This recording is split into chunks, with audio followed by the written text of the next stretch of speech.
Hello and welcome to the 2012 League of Women Voters Election Forum. I'm the moderator, Murray Farber, a former newspaper and TV news editor. We're pleased that the candidates have joined us so that we can learn where they stand on the issues in the election to be held November 6th. The League of Women Voters does not support nor oppose any candidate or political party. Before I introduce the candidates, I'll explain our format. We will give each candidate a minute to tell you about themselves in an opening statement. Then we will get to the questions for a 1-minute answer with 30-second rebuttals where appropriate. The order in which they speak has been determined in advance. They were not given any peeks at the questions in advance, and at the closing, the candidates will offer a 1-minute statement. So here we go. The candidates with us today for the Fresno Unified School District are George Whitman, Janet Ryan, Ken Trapp, and Daniel Harrison. Carol Blumgren is also a candidate, but not with us today. So let us start off by learning a little about the candidates themselves. And George, why don't you start us off and tell us about yourself and possibly why you're the best candidate for the Fresno Unified School District Board. Thank you. First of all, I'd like to thank the League of Women Voters for having this forum. My name is George Whitman, and I'm running for the Hoover High School board seat.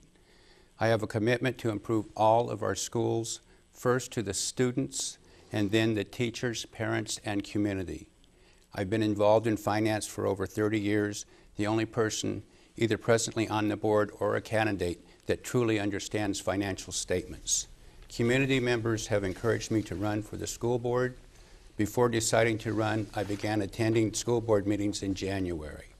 I am supported by the Fresno Teachers Association and the many, many constituents who agree with my positions when visiting the homes in the trustee area. I'm married to the love of my life, Therese. I have one adult son and have lived around the corner from Hoover High School for over 10 years.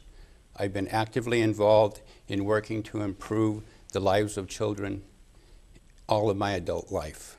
I am here today to discuss my positive positions and to ask you for your vote. Thank you. Janet? Hello, I'm Janet Ryan. I've lived in the Hoover High area for 33 years.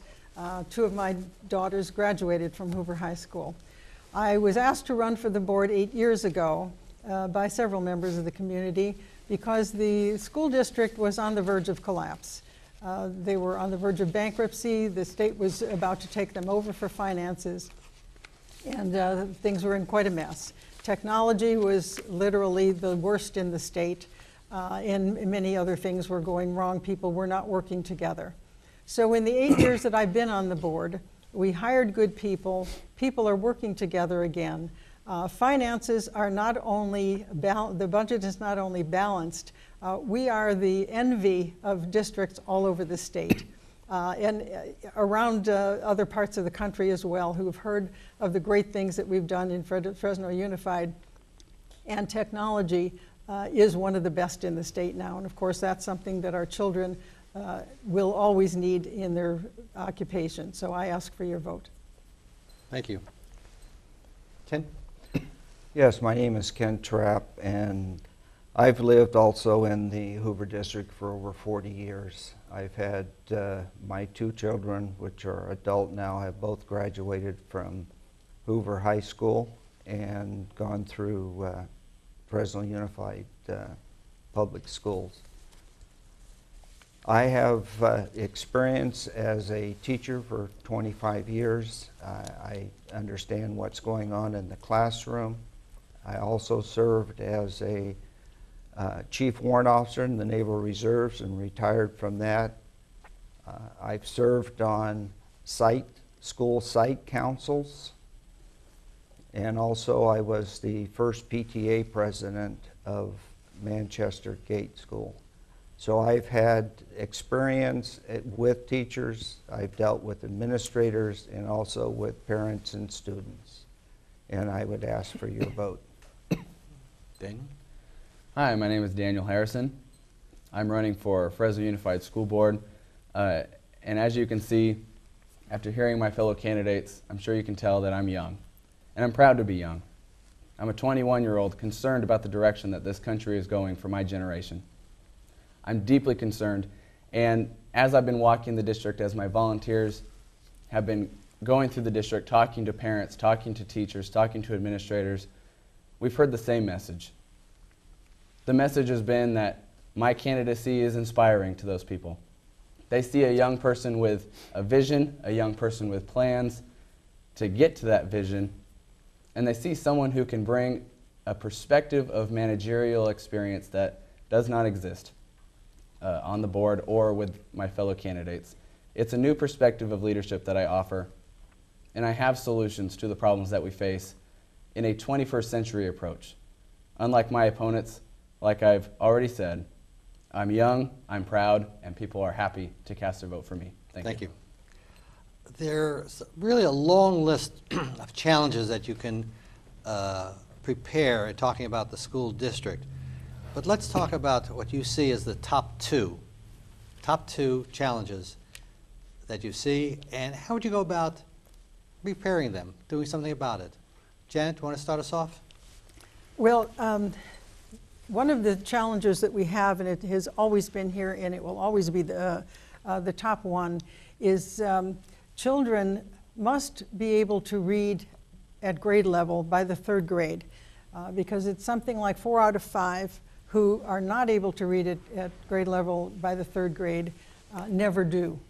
And this has been a huge problem, not only for Fresno Unified, but across the state and across the country. One of the things that we have to do is improve and increase the number of children that we have in preschool. And that's something that Fresno Unified has already budgeted for. If Proposition 30 should pass, we will have money that we had set aside, and we're able to do that. And that will lead us to the ability to improve graduation rates. Our children have to be ready for the 21st century with skills that are, where they have skills that they're able to get the jobs that many of them aren't even, haven't even been invented yet. So those would be the 2 top ones. I think that the 2 top problems in Fresno Unified at this time is the dropout rate and the graduation rate, and they kind of go hand in hand. And I feel that to keep kids in school, you can't start in high school or junior high, you have to start in the elementary. And one of the key things, as Janice said, is reading. You have to teach the kids to read. They cannot perform in academic classes without being able to read, such as science and social science and those type of things where you have to read. And you also have to make it where the kids want to stay in school.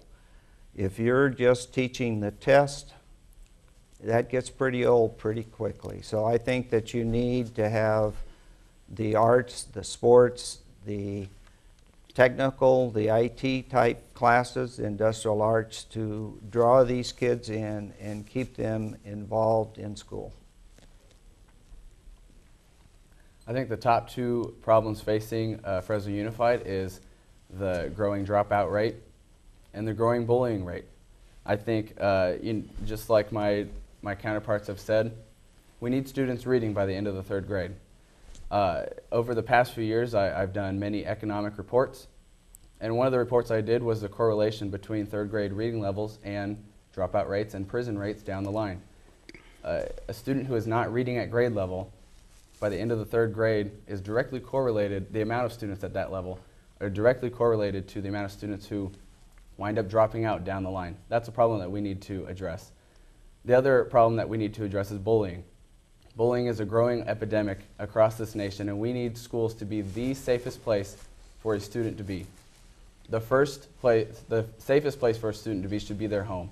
But with the district with so many students in economically disadvantaged situations, we need the school to be their first alternative, and that's a problem that we need to address. George? Actually, there's 3 major problems. The first has to do with the district itself. The woeful lack of communication that the district has to their constituents, be it students, teachers, or the public, makes us all wonder what's going on. Secondly, kindergarten through 3rd grade, the foundations have to be made so that the kids get the basic understanding. that leads to them not dropping out. That leads them to be able to continue on in school and learn and have motivation. The other issue is that we don't address the vocational education issue. We have a lot of quote-unquote career technical education, but in fact, of 33 CTE classes, only 2 are true vocational education. If we give the kids a reason to want to stay in school, they will not drop out. Thank you. Money is always an issue, and this year we have an unusual situation of Propositions 30 and 38 are on the ballot. Proposition 30 has been endorsed by the California Teachers Association, and Proposition 38 has been endorsed by the California Parent Teachers Association. Which of these propositions do you endorse and why? And can we start with you, Ken? Yes. I personally do not endorse either one of them. I believe that with both of them, the funding that it says the schools will get, it's arbitrary and it's not specifically guaranteed to the schools. And right now, the thing that we need is to build the economy and get the tax base up, and I think that will be harmful to our schools right now. I'm opposed to both Proposition 30 and 38. Actually, last week I had the opportunity to debate against Proposition 30 on the campus of Fresno State. Proposition 30 does not guarantee educational benefits from the revenues from the tax increase. It says specifically in the voter guide, you can check it for yourself, almost a dozen times, that revenues from the tax increase will go directly to the state budget, not to education, with the exception of the 2012-2013 fiscal year. And by the time revenues for the 2012-2013 fiscal year come in, the fiscal year will be just about up. It's irresponsible. Prop 38 is no better. It is irresponsible taxation. Having experience working in economics, when you increase taxes, it reduces production. When you reduce production, you reduce job growth. I believe that we should be doing nothing in a down economy that will result in a reduction in job growth, because what we need is jobs. George? Actually, Prop 30 or 38 does not solve our problems. The problem is how we're spending our money. I'll give you one example that our existing trustee is in favor of, and that's Daily Charter School. They started a school that was theoretically going to make things so much better.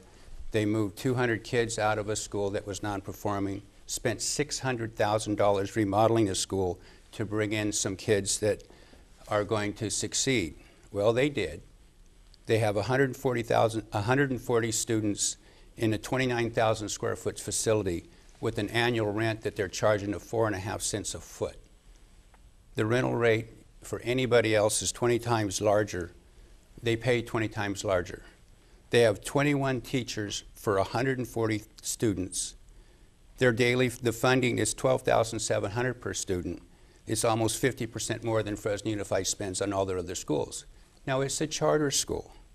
But my question is why are we spending that kind of money and assets where we have trustees on 2 boards, not just Fresno Unified, but also the Charter Daily Board? Thank you, George. Who do they represent? Janet? Well, I'm not going to take my time to rebut what Mr. Whitman had to say, because it's all incorrect, but I'm going to answer the question. Proposition 30 is one that we anticipated not passing. We balanced our budget. We made our budget for this year based on Proposition 30 not passing. Therefore, there will be no mid-year cuts for Fresno Unified if it does not pass. However, if it does pass, Fresno Unified has put aside $17 million, which would have paid for the mid-year cuts, and we'll have that to use, as we have discussed on many things, increasing a period in our middle schools. We're putting $7.5 million into preschools to double the number of children in preschool from about 42 to 80-some%. As far as Proposition 38 is concerned, it would have been better for schools. It apparently does not have a chance to pass, but it at least would have given schools some new money and it would have put $1.5 billion a year into preschool for all the schools in California. That's a proven method. So I'm not in favor of either one, but at least Proposition 38 would have done something. Proposition 30 will not. Well, we've run into a conflict here, so maybe there's some room for rebuttal. Yes, Oh, George, thank you. you look eager to jump in. Typical, when confronted with facts, we have a trustee that says it's simply not true. Every fact is true. You can go on the website of Daily Charter, and I have all the documentation from Fresno Unified to show these numbers are in fact true. Janet? No, that is not true. I see you're eager to rebut. Pardon? Go ahead. First of all, there are well over 220 students at Daily Charter. I visit that charter. I'm on the board. I see the students come and perform for us, and so that isn't true. Fresno Unified does not pay anything for the charter. The charter generates its own money through grants, and we have some wonderful teachers, and we took the same students from the neighborhood for the most part. The students mirror Fresno Unified, and they are second only to Manchester Gate, which is a school that must be tested into. So they're doing very well. The costs are not what Mr. Whitman claims. Ken, Daniel, are you in on this? Or are we moving along? I just thought it was telling that Mr. Whitman didn't really answer the question about whether he supports Prop 30 or 38. He simply just discussed how he's against irresponsible spending, which all four of us agree with you on that. But where do you stand on Proposition 30 Well, and we'll leave that up 38? to the voters, whether he answered or didn't, because I'd like to move on to the issue of teaching. Obviously, effective teaching is critical every day in the classroom, every day. And the current practice for teacher evaluation calls on looking at standardized test results, looks at classroom observation. Can these evaluations be made more meaningful? Are there other factors that should be included? Some people think that the evaluations should be done by outside professionals. So let's talk about teacher evaluations, and we'll start with you, Daniel. Yeah, I think No Child Left Behind was passed with good intentions, but it just didn't add up. I think to judge teachers on test scores is necessary, but should not be the only criteria. We need to have an all-of-the-above approach. I think another criteria that we need to include is teacher improvement. I think if you have a student who in 1st through 4th grade consistently scored 10% below the average, but then in 5th grade scored 5% below the average, and then in 6th grade scored right on the average, those 5th and 6th grade teachers should be rewarded for improving that student's academic career. Sure, the 5th grade teacher didn't have him at standard, but she put him on the right track. That student is now succeeding because teachers improve that student's outlook. I think that's another criteria that we should incorporate. I think we should look at other factors as well and kind of grade teachers per se on an all-of-the-above approach. George, evaluations? We cannot judge teachers on the basis of test scores alone. Fresno Unified has a great number of kids that are non-English learners, a great number of kids that come from extreme poverty, homes that are not functional. So a lot of cases we have teachers that are actually parents as well. We have to be careful how we treat the teachers. We cannot have them be responsible for things that they cannot take, that are not responsible for. We have to test, but we have to test in a way that makes sense. A lot of the administration is going to say how great our test scores are.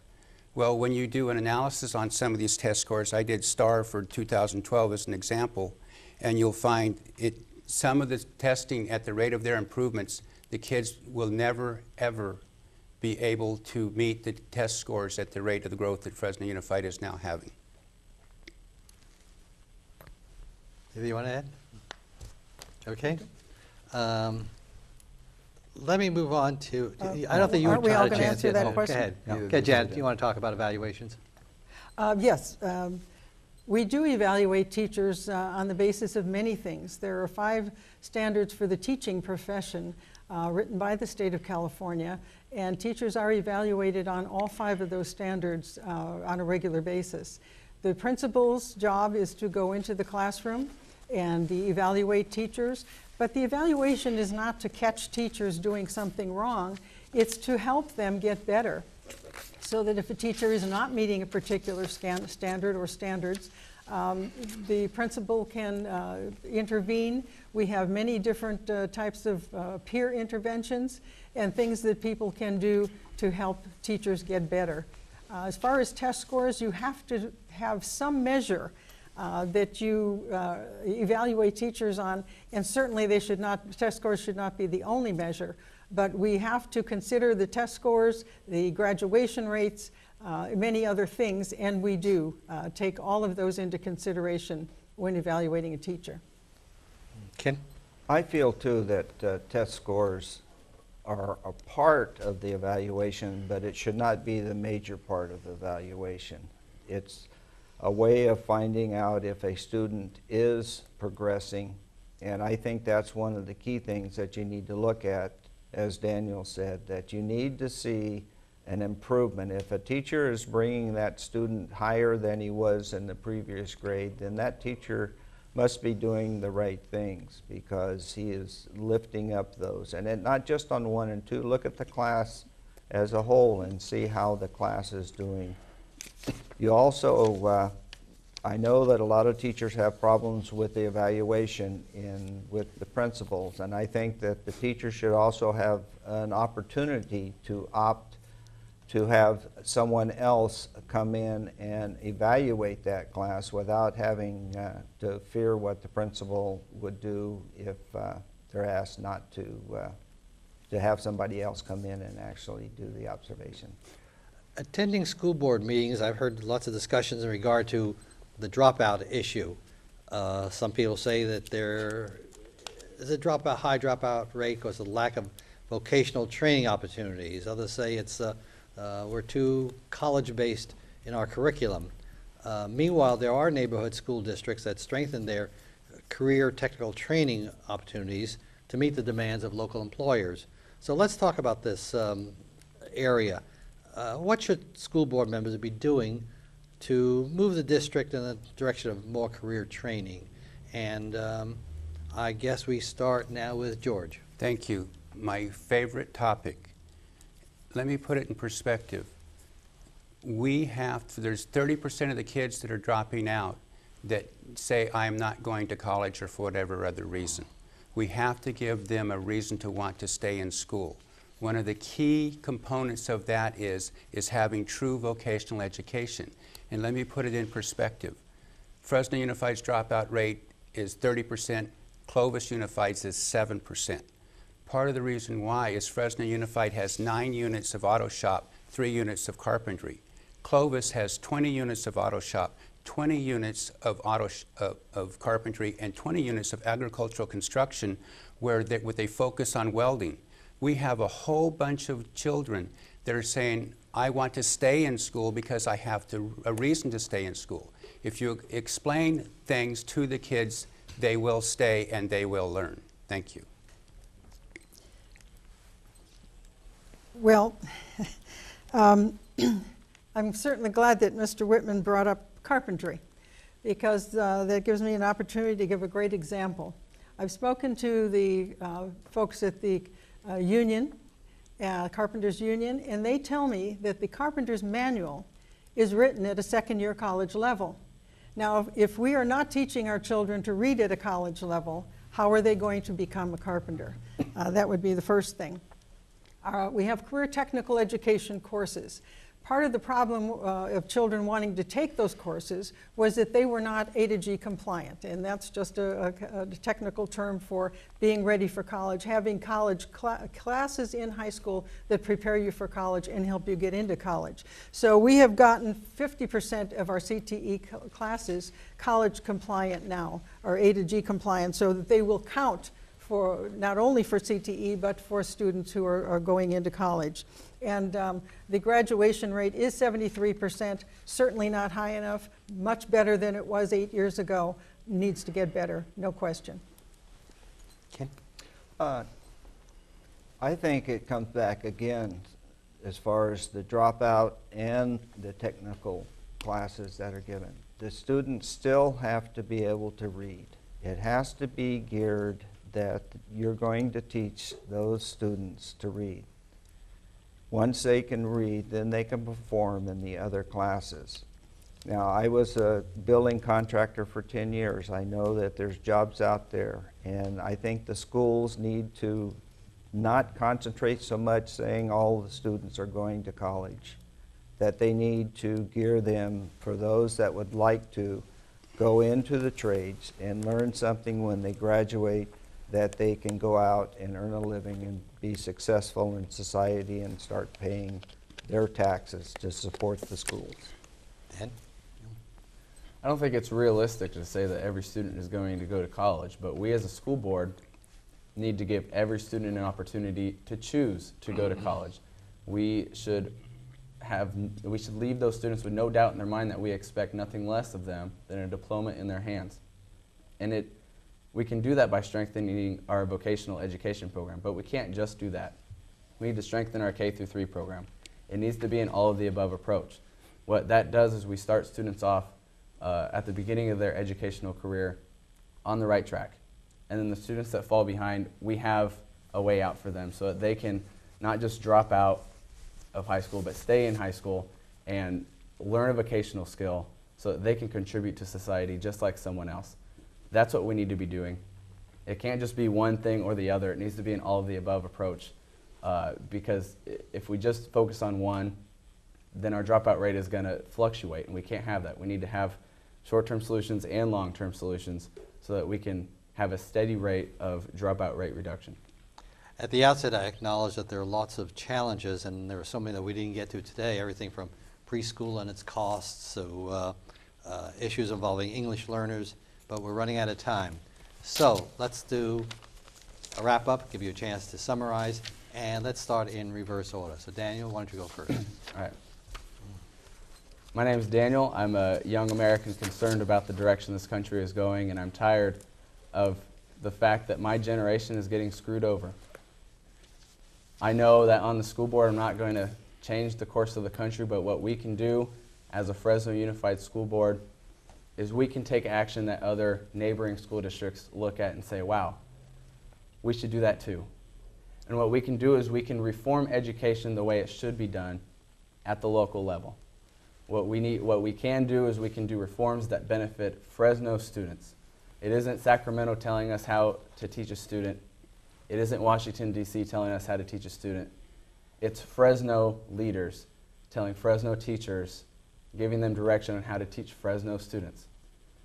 As an economist, I can tell you that we can have no long-term economic growth without an educated youth.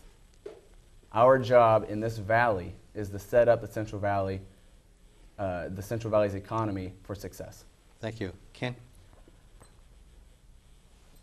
Fresno Unified has a lot of problems, as well as other school districts in our state and our nation. And I think that I can be one of the better candidates to help aid in this. I have had experience in education and as a small businessman, also in the military, and through working with the schools and the parent associations. And I feel that I have an understanding of what goes on and that I can be a benefit to the district. Janet? Well, I'm very proud of the fact that I have been on the school board for the last 8 years and the progress that we've made. And just yesterday, Mayor Ashley Swearingen spoke to the State of the District luncheon that we had, just packed full of great community leaders from all over. And she said that she hears all over the state and sometimes outside the state what a great district this is. The budget that we have is the envy of people all over the state and in many places around the country. Our schools are not where they need to be. We're working very hard on that, but we are in very good shape. I'd have to tell you that Hoover High School gained an API of 28 in this last year. Tioga was 79 points. Many of our other schools are considered in the top 10 in the Hoover area, McCardle especially, and top 10 in the state. So our schools are doing well. We've got great gains going on, and I would like to continue on the school board for another 4 years to keep this going. I ask for your vote. Thank you. George? Again, thank you to the League of Women's Voters for allowing the public to see where each of the candidates stand on issues affecting our children attending Fresno Unified. There are many challenges, but they can be overcome with a combination of business and common sense. I would like to remind you that I am the only person that will be on the board that truly understands financial statements and can understand the financial statements of the district. The only candidate that has walked the entire area finding out what constituents' concerns are, and there are many. My pledge to you is that I will work to make Fresno Unified a place where students will want to go to, where parents are excited about the positive learning environment, and teachers look forward to being able to truly teach again. I respectfully ask for your vote November 6th. I will represent you, not the political interest. Thank you. Remember to vote George Whitman. In behalf of the League of Women Voters, I want to thank the candidates for sharing their views, and I want to thank the Community Media Access Collaborative for providing its facilities. Now, it'll be your turn to be a good citizen and vote on Tuesday, November 6th. If you have any questions about voting procedures, the County Clerk's Office will be glad to assist you. You can phone 559-600-8683 or email the clerk at clerk-elections@co.fresno.ca.us. So, thank you, and remember to vote. Thank you all.